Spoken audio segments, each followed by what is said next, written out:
Olá pessoal, sejam todos bem-vindos ao curso de Fundamentos de Física 2. Nessa disciplina, a gente começa com o assunto de mecânica dos fluidos, que está dividido em duas partes. Primeiro nós vamos estudar a estática de fluidos e depois a dinâmica de fluidos. Tá? Então essa é a nossa primeira aula e a gente começa destacando algumas propriedades dos fluidos.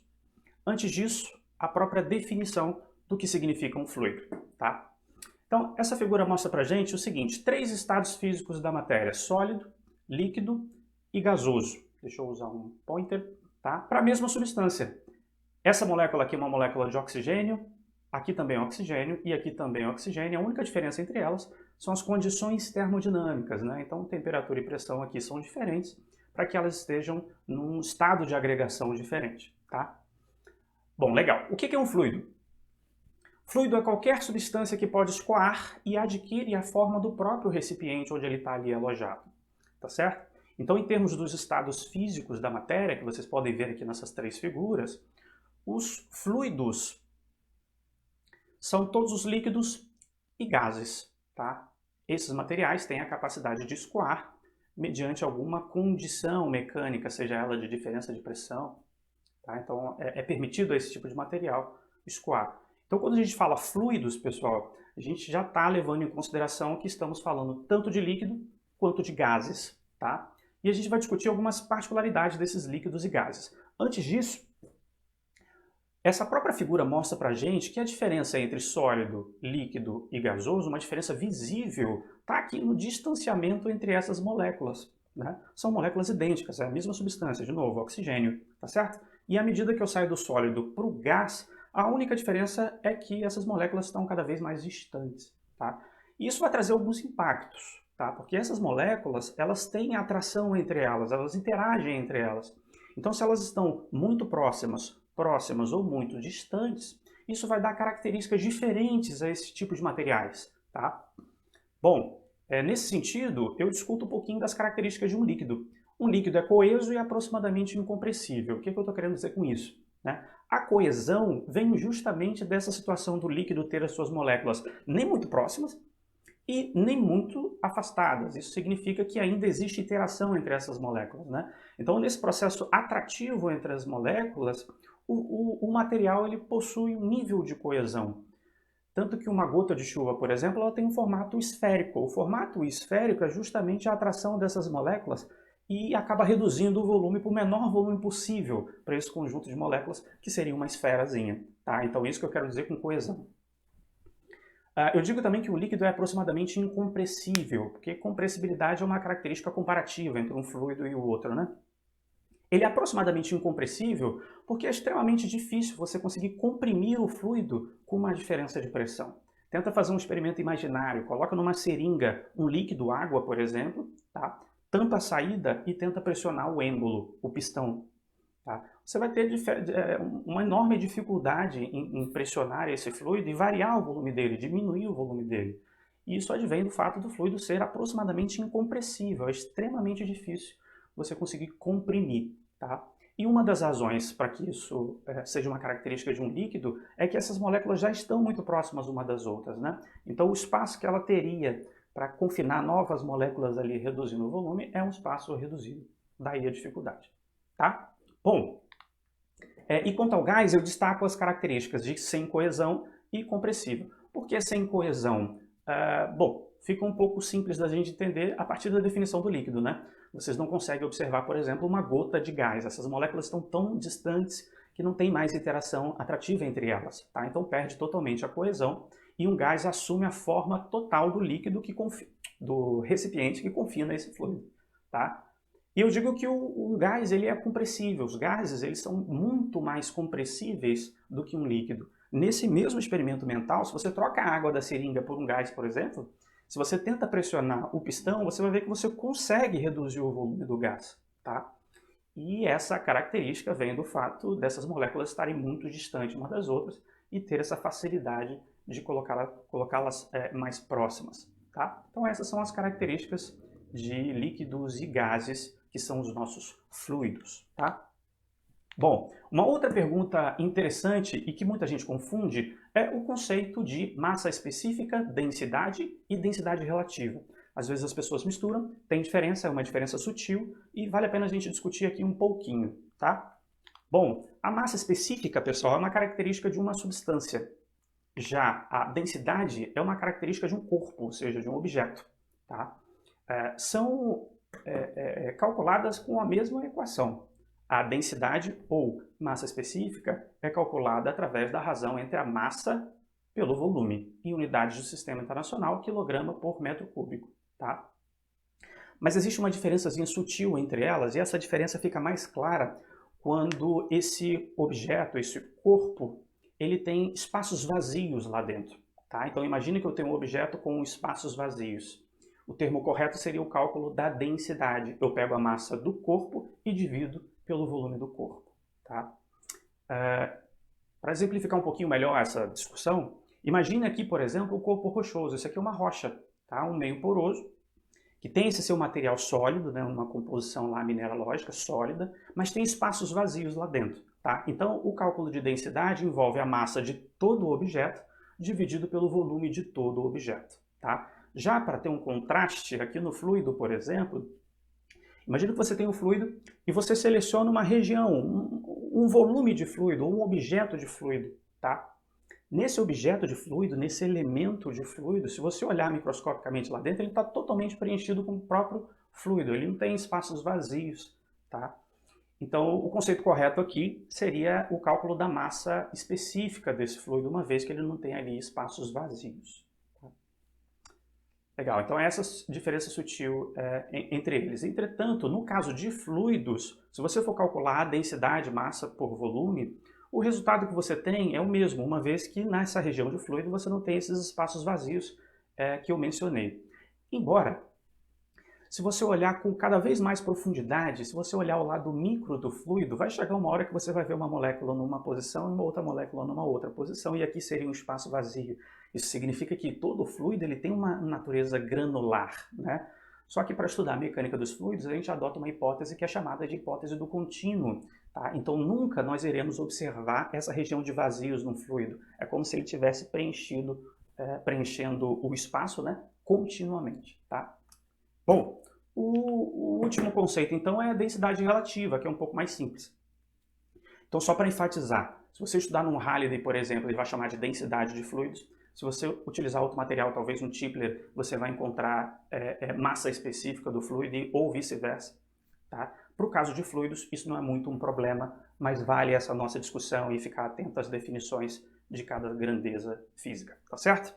Bom, quanto à densidade relativa, um pouco mais simples. A densidade relativa é a densidade do fluido que você está medindo, dividido por uma densidade de referência. Nesse caso, que a gente está utilizando aqui, ó, a densidade de referência é a densidade da água, especificamente a 4 graus Celsius. Tá, pessoal? Então, densidade está associada a corpos, massa específica está associada a fluido ou qualquer objeto puro, contínuo, sem espaços vazios. Tá? E densidade relativa é a comparação da densidade com alguma referência. Beleza? Bom, uma relação muito útil para vocês também em termos de unidade é que frequentemente você encontra unidades de densidade como grama por centímetro cúbico. Tá? Então, 1 grama por centímetro cúbico equivale a 1000 quilograma por metro cúbico. Uma relação útil, interessante aí para vocês converterem e ficarem atentos aí à conversão de unidades. Ok? Bom, pessoal, aqui eu destaco uma tabela mostrando algumas densidades, né? Tanto de sólido, líquido ou gás. Tá? Por exemplo, aqui a densidade do ar, 1,2 kg por metro cúbico. Tá? Um gás. Um líquido, um fluido, a água, por exemplo, ó, 1000 kg por metro cúbico. Tá? E eu destaco aqui um sólido, o alumínio, 2,7, ou seja, 2.700 kg por metro cúbico. Então vocês observam que, dependendo do estado de agregação, a densidade varia, e isso vem do fato dessas moléculas estarem cada vez mais próximas. Se a gente estiver saindo do gás para o sólido, elas vão se aproximando cada vez mais. Então, mais massa é confinada num volume cada vez menor, então essa densidade aumenta. Tá? Aqui eu destaco só a densidade da água, né, 1000 kg por metro cúbico, e a densidade da água do mar. Tá? Então, uma das principais diferenças entre esses dois tipos de fluido é a salinidade. Tá? Então, é possível a gente observar que a influência da salinidade aqui, ó, 1,03 e aqui é 1 vezes 10 a 3, ou seja, 30 kg por metro cúbico ali de diferença. E mais para frente vocês vão observar lá no princípio de Arquimedes, quando a gente estiver discutindo sobre isso, que essa diferença na salinidade e consequente diferença na densidade é responsável por alguns fenômenos que vocês vão observar, se é mais fácil flutuar na água doce ou na água salgada, tá? Isso é uma coisa que a gente vai discutir depois. Beleza. Agora eu vou falar um pouquinho do conceito de pressão, tanto em líquido quanto em gás, tá? O fluido, ele exerce uma força que é perpendicular sobre qualquer superfície que esteja em contato com ele, tá? Como, por exemplo, a parede de um recipiente, tá? Ou algum corpo imerso nesse fluido que você queira colocar lá dentro, tá? Então, veja, se eu tenho uma parede delimitando um fluido, esse fluido exerce uma força que é perpendicular à superfície dessa parede. Então, tá esse exemplo aí de um copo com água, né? Que tipo de fluido que eu tenho aí? Tenho dois. Eu tenho tanto o fluido que está aqui em cima, que é um gás, quanto o líquido que está aqui embaixo. E aí estão os meus dois fluidos no mesmo copo, tá? Se eu fizer uma análise um pouquinho microscópica nessa região aqui, ó, vocês vão observar que se eu tenho gás, microscopicamente eu tenho essas moléculas com um grau de agitação térmica. Então tem uma movimentação ali e é completamente aleatória, tá? Essa figura mostra pra gente, ela até traça a movimentação, a trajetória de algumas dessas partículas, tá certo? Mas o que é interessante aqui, ó, se eu quiser calcular a pressão que essas moléculas estão exercendo na parede do copo, aqui eu desenho, por exemplo, essa parte pretinha aqui que vocês estão observando, ó, representa a parede do copo, tá certo? E aqui, esse vetor força é essa força perpendicular gerada pela colisão dessas moléculas com essa parede de referência, tá certo? Então, a pressão ela pode ser calculada simplesmente pela razão entre essa força perpendicular dividido pela área dessa superfície. Tá? Em termos de unidade, a pressão é dada por Newton por metro quadrado. Essas são as unidades do sistema internacional. É lógico que tem uma série de outras unidades que você pode converter, beleza? Bom, há situações, tá? E nós vamos discutir isso um pouco mais à frente. Há situações em que a força que essa molécula aqui em cima faz na parede é diferente da força dessa molécula que está aqui embaixo. Então, ao longo dessa superfície, qual seria essa força perpendicular, né? Então, se eu tenho em cada ponto a força variando numa mesma área, que força é essa que você utilizaria nessa equação aqui? Aí a gente tem que tomar um certo cuidado e uma outra relação vai ser necessária, tá? Aí eu vou ter que calcular a contribuição de pressão, ou seja, a força que está sendo aplicada em cada elementozinho de área, tá? Em cada pedacinho muito pequenininho de área eu tenho uma força diferente, né? Então, para calcular a pressão, é como se eu estivesse somando continuamente todas essas contribuições, mas a gente pode discutir isso aqui mais à frente num exercício à parte, ok? Bom, falei só da região de cima do fluido, tentando definir o conceito de pressão para vocês, mas a gente tem líquido embaixo também, né? Então a situação é muito similar na parte de baixo, tá? Essa figura mostra para a gente agora dando um zoom nessa região aqui que tem líquido, tá? A diferença para a figura anterior, a movimentação dessas partículas aparentemente parece ser um pouco menor, né? Mas isso está relacionado com o espaço que essas partículas têm para se locomover, tá? Então está aí o fluido, as moléculas estão um pouco mais próximas, mas esse processo de colisão entre elas e a própria parede continua existindo, tá? E a pressão gerada por esse tipo de fluido pode ser calculada da mesma maneira, ok? Bom, aqui eu destaco uma outra relação que também é muito útil, tá? A pressão é dada por Newton por metro quadrado, e isso equivale a Pascal. Aqui a gente está falando do sistema internacional.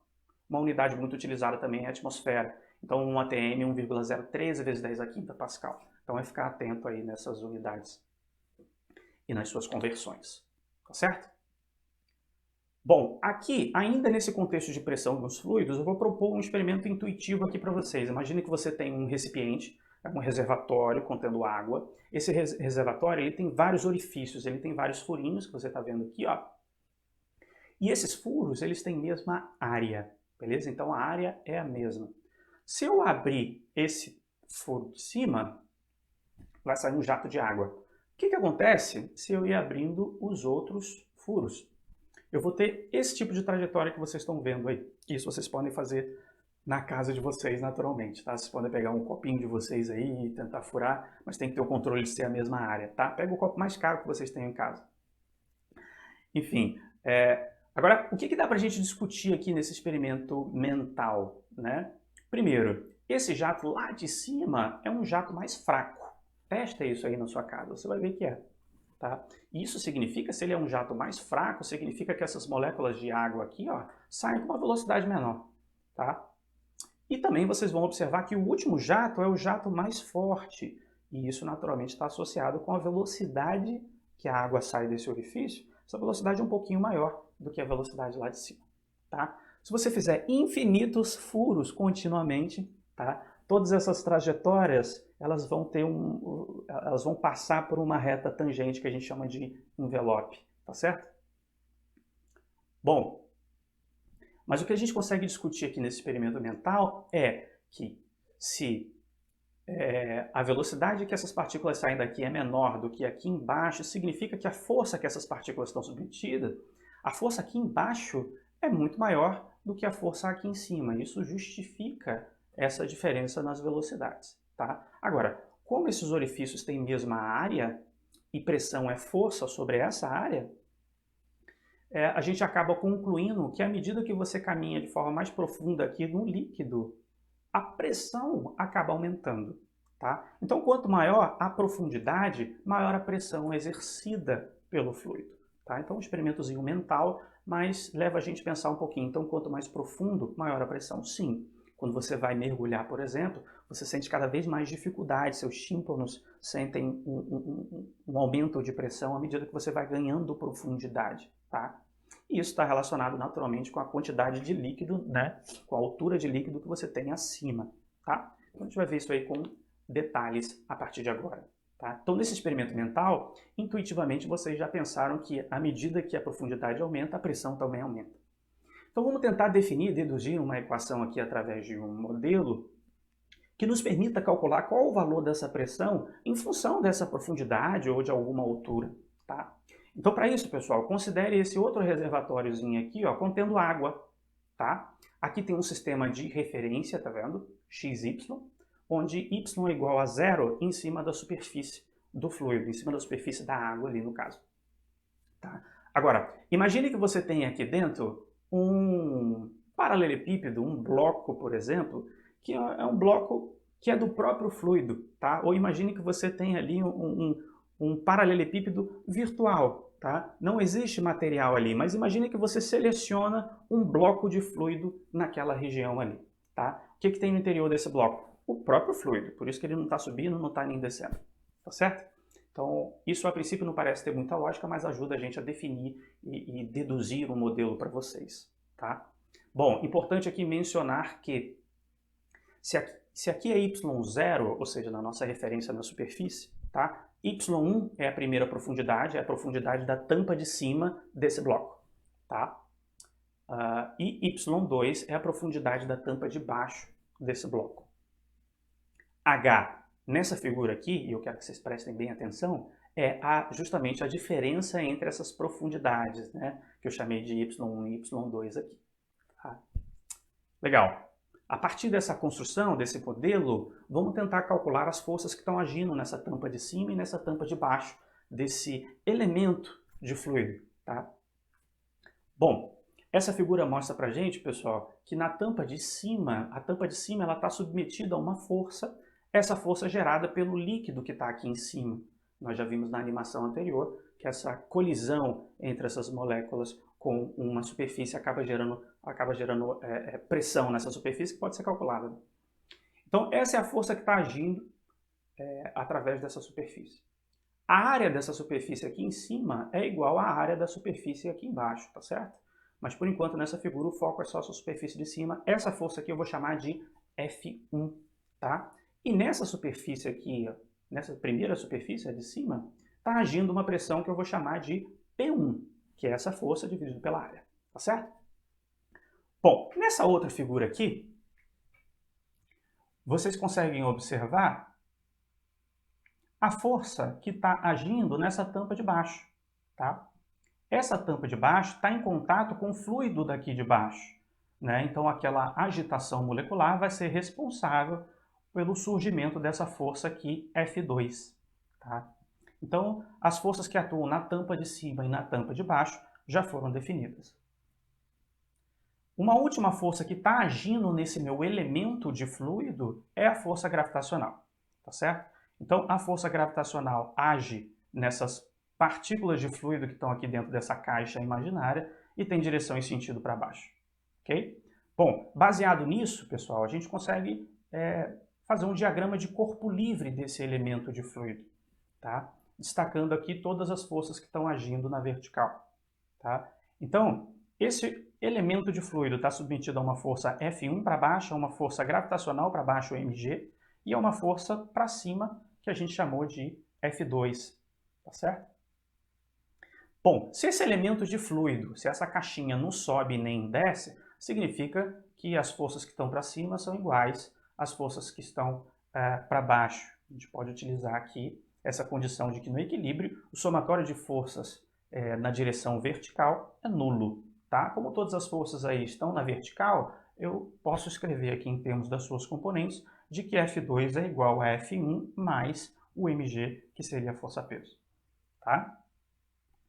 Bom, tanto F1 quanto F2 podem ser calculadas pela definição de pressão que eu dei para vocês. Além disso, a massa contida nesse elemento de fluido aqui, ó, pode ser escrita a partir da definição de densidade que eu mostrei para vocês. Então, a massa é o produto de ρ vezes o volume, tá? ρ seria a densidade, ou a massa específica, como nós já discutimos, e o volume aqui dentro, ele pode ser escrito como a área da tampa vezes exatamente essa diferença de alturas y1 menos y2, tá? Bom, definindo esses termos aqui, pessoal, a gente substitui nessa condição de equilíbrio e obtém essa equação aqui, tá? Em todos os termos, vocês podem observar que nós temos essa variável área, que a gente pode cancelar. Resta para a gente que a pressão 2, ou seja, a pressão que está agindo nessa tampa de baixo do fluido, é igual à pressão que agia na tampa de cima do fluido, mais um termo, e esse termo é ρg, y1 menos y2. Mas quem é y1 menos y2? Exatamente h. Tá? Então eu posso escrever aqui, ó, no lugar de y1 menos y2, o próprio h. Tá? E esse h está representando para a gente o comprimento da coluna de fluido entre as profundidades y1 e y2. Tá certo? Bom, em resumo, pessoal, a pressão em um ponto do fluido, como função de H, pode ser obtida através dessa relação, tá? Onde esse P2 aqui, ó, é a pressão numa região mais abaixo, mais profunda no fluido. O que eu preciso saber? Eu preciso saber a pressão numa região mais acima do fluido e somar esse termo ρgH, onde H é exatamente a diferença entre as alturas, né? Entre as profundidades, perdão, y1 e y2, tá? Bom, vamos discutir um pouquinho esses resultados, né? Esse modelo analítico que nós chegamos, né? Quais são as condições de validade e algumas interpretações. Primeiro, essa equação mostra que a pressão 2 não depende de quaisquer dimensões horizontais dentro do fluido ou do formato do recipiente. Isso significa que a pressão numa região mais profunda depende somente, pessoal, desse comprimento aqui, ó, que eu chamei de H, que é o comprimento da coluna vertical do fluido. Basicamente é interessante saber qual o comprimento da coluna de fluido que está acima desse ponto que você quer calcular a pressão. Tá? Isso significa, pessoal, que não importa a forma do reservatório. Se a gente estiver trabalhando com o mesmo fluido e há um mesmo nível de profundidade, as pressões são as mesmas, tá certo? Essa é a conclusão que essa equação acaba dando para a gente. Um outro ponto de discussão é o seguinte: o uso dessa equação se restringe aos fluidos incompressíveis e com temperatura uniforme. O que eu estou querendo dizer com isso? Às vezes até mais importante do que você deduzir uma equação é conhecer as hipóteses de validade dela, né? Sobre quais hipóteses que você pode aplicar essa equação. Então isso traz um enriquecimento para vocês. Tá? Bom, essa equação é válida para fluidos incompressíveis, com temperatura uniforme. Uma vez que a pressão é cada vez maior a maiores profundidades, tá? Isso significa que o fluido aqui embaixo está submetido a uma pressão muito grande, tá? Então, se esse fluido for compressível, significa que a sua densidade vai mudar. As moléculas vão ficar mais próximas uma das outras, a densidade mudou, tá? Se ele for incompressível, a densidade é sempre a mesma, tá? Então, o parâmetro aqui, ó, é a densidade, esse rosinho aqui, ó. Nós deduzimos essa equação para a densidade considerando ela uniforme e constante, tá? Uma outra situação é que eu falo que a temperatura tem que ser uniforme, porque se na região onde o fluido tiver uma temperatura e em outra região onde o fluido tiver outra temperatura, a temperatura está diretamente ligada com a densidade. A densidade é uma condição termodinâmica, tá certo? Então, para fluidos incompressíveis e para temperatura uniforme, traduzindo isso aqui, ó, se a densidade for constante e uniforme, eu posso utilizar essa relação.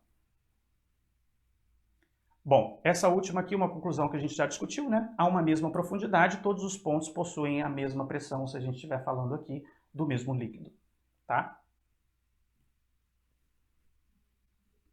Bom, agora eu vou falar de um termo que também é importante. A gente falou só de pressão a uma certa profundidade em líquidos, mas cabe a gente também mencionar o conceito de pressão em gases, ou seja, pressão atmosférica, é isso que a gente vai discutir agora, tá?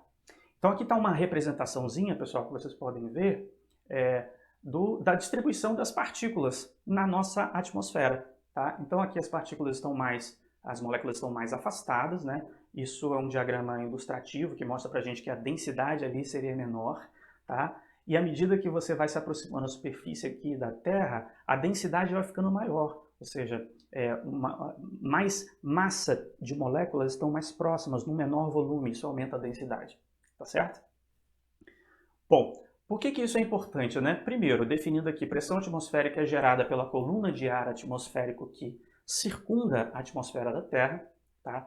E é bem complexo a gente estabelecer uma relação de pressão gerada por essas moléculas na nossa atmosfera ao longo de toda a altura, desde a superfície da Terra até o final da nossa atmosfera. É extremamente complexo, não é tão fácil como estabelecer uma equação válida para calcular a pressão à profundidade de líquidos, coisa que nós vimos no slide anterior. Tá?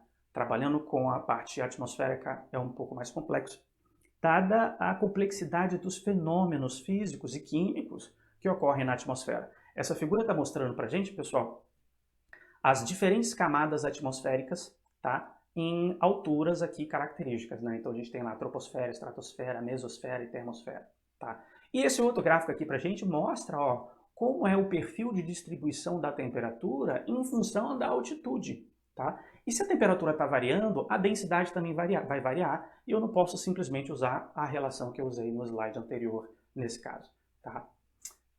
Mas uma coisa importante que a gente pode utilizar sim nos nossos problemas é o conceito de pressão atmosférica no nível da superfície da Terra, tá? Então esse valor vai ser muito útil nos nossos problemas, tá? E a pressão atmosférica que eu estou chamando de P0, ela equivale a uma atmosfera, né, 1 atm, que é 1,013 vezes 10 a quinta Pascal. Essa pressão, pessoal, é a pressão aqui na superfície da Terra, tá?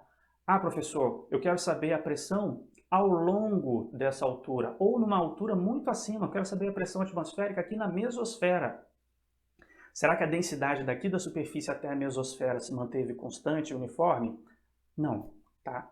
Então, essa é a complexidade de se trabalhar com pressão atmosférica fora do nível da superfície. Mas esse valor na superfície vai ser muito útil para a gente, beleza? Bom, aqui eu vou diferenciar um conceito para vocês, pessoal, que é, já que a gente definiu o que é pressão e como calcular pressão a uma certa profundidade em líquidos, e discutiu também o conceito de pressão atmosférica, eu vou falar sobre duas classificações de pressões diferentes. A pressão absoluta e a pressão manométrica, tá?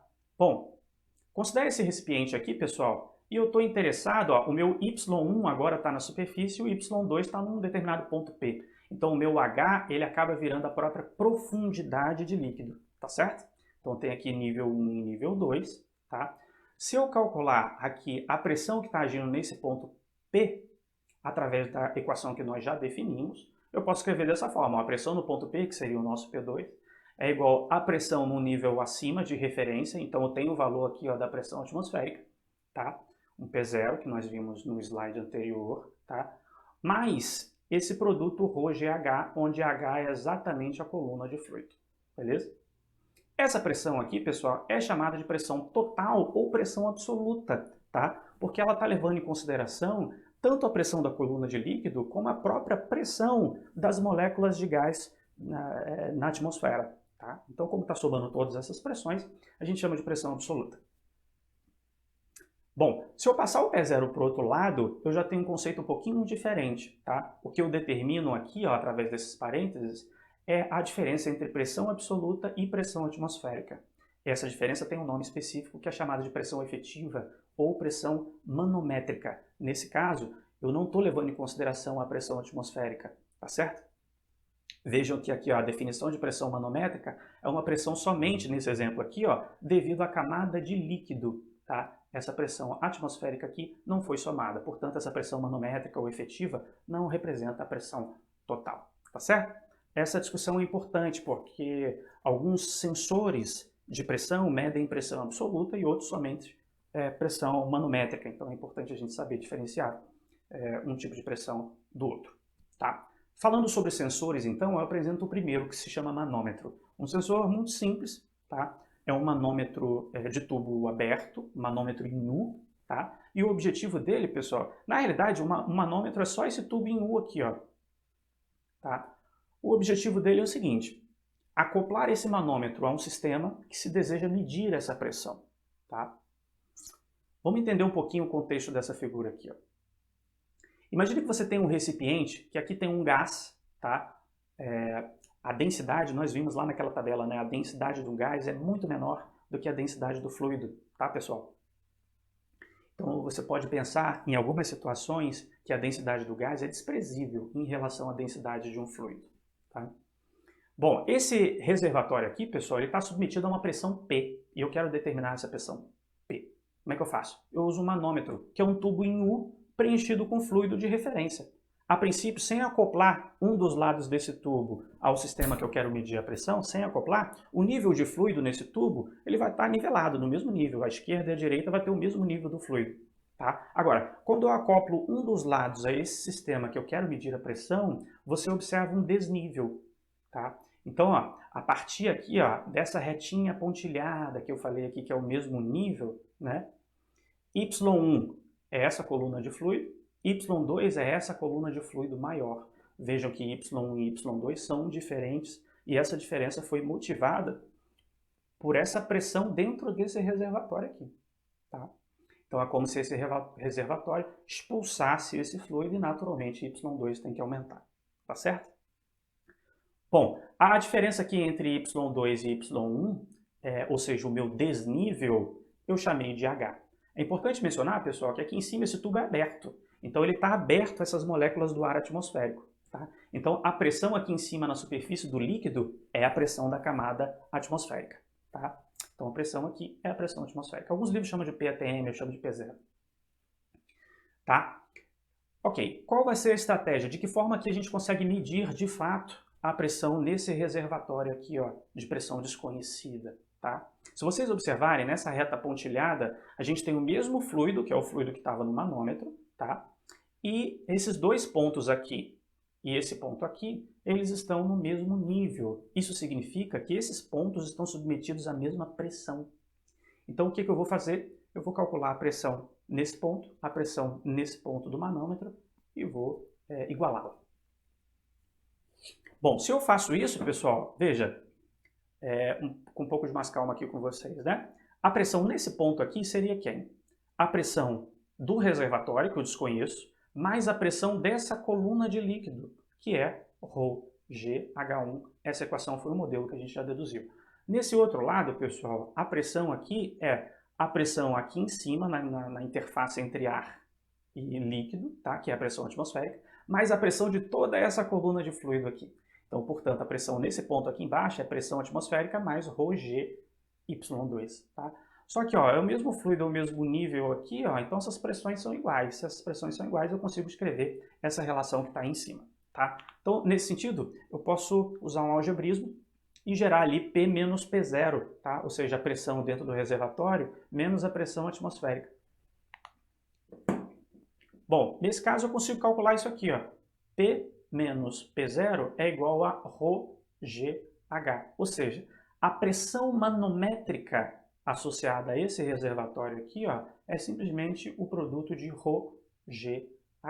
Ou seja, o que eu observo no manômetro quando eu engato ele nesse sistema para medir a pressão é o desnível. Então, através do desnível, que é o Hzinho, que eu posso medir com uma régua que seja, tá? Mais o produto aqui da densidade da aceleração gravitacional, que você deve conhecer do fluido que está dentro do teu manômetro, você consegue calcular aqui a pressão efetiva, tá certo? Então, essa pressão efetiva ou manométrica é medida através desse desnível gerado no tubo, o que a gente acabou de discutir agora, tá? Bom, o outro tipo também, pessoal, de medidor de pressão é o barômetro. Manômetro e barômetro. Por que tem nome diferente? O barômetro geralmente é utilizado para medir pressão atmosférica, tá? E é um instrumento bem interessante que você pode construir na sua casa. Não vai ficar perfeito, mas é interessante vocês pensarem em construir sim, tá? É basicamente o seguinte, você tem um recipiente com fluido, tá? Vamos supor que esse fluido seja mercúrio, por exemplo, você não vai ter mercúrio em casa, mas enfim, pode tentar utilizar outro fluido, não vai ser tão eficiente quanto esse, mas é uma hipótese válida, né? E aqui, pessoal, é como se fosse um tubo de ensaio virado ao contrário. Então imagine que você pega esse tubo de ensaio, preenche todo ele com mercúrio, e aí pega esse recipiente aqui, ó, preenche ele também com mercúrio e vire o tubo de ensaio lá dentro. Isso significa que, ó, essa coluna de fluido, ela, ainda mais para um mercúrio, né, ela vai descer por efeito gravitacional. Essa região aqui em cima é uma região de vazio, a pressão ali vai ser aproximadamente pressão nula, tá? Vai ser quase um vácuo. Pode existir algumas moléculas ali que vaporizaram, mas a gente pode considerar que a pressão ali é nula, tá certo?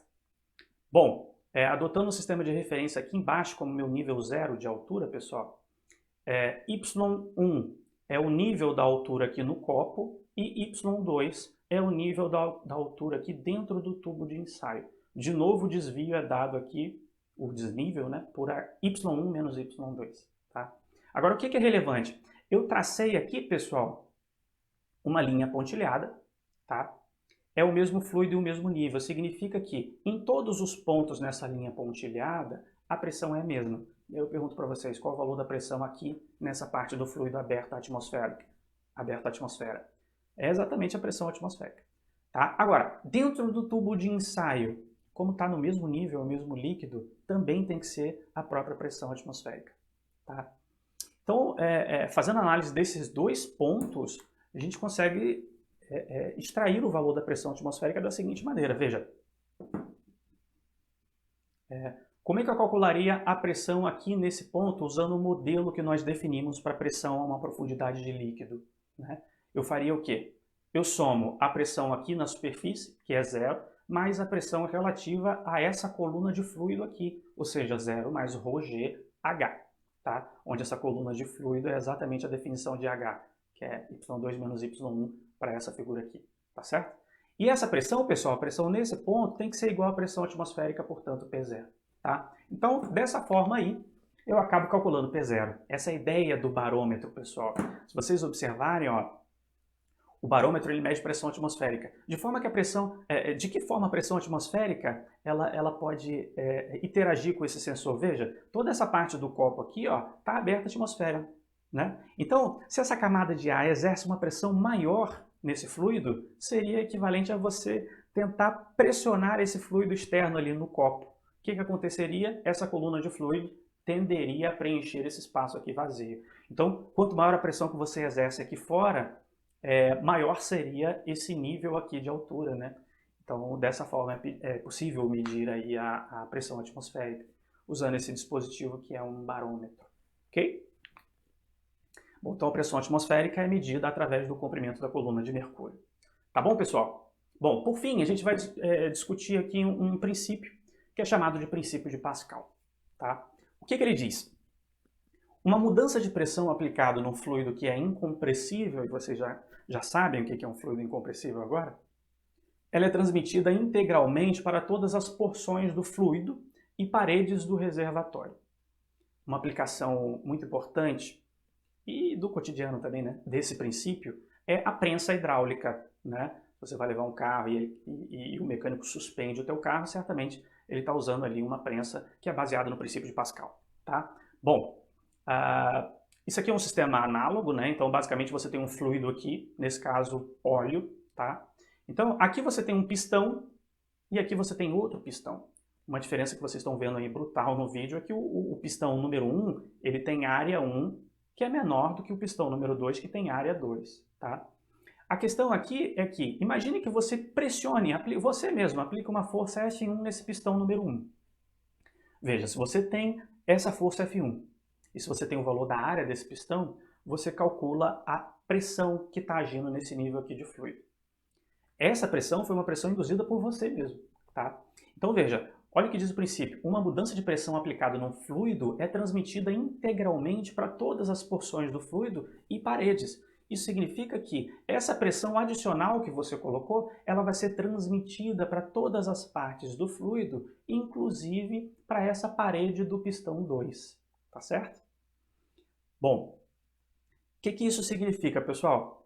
Isso significa que, vamos lá, se eu conseguir calcular a pressão aqui, ó, e eu posso conseguir isso pela definição de pressão nos slides iniciais, P1 é igual à força que eu estou aplicando dividido pela área do pistão número 1.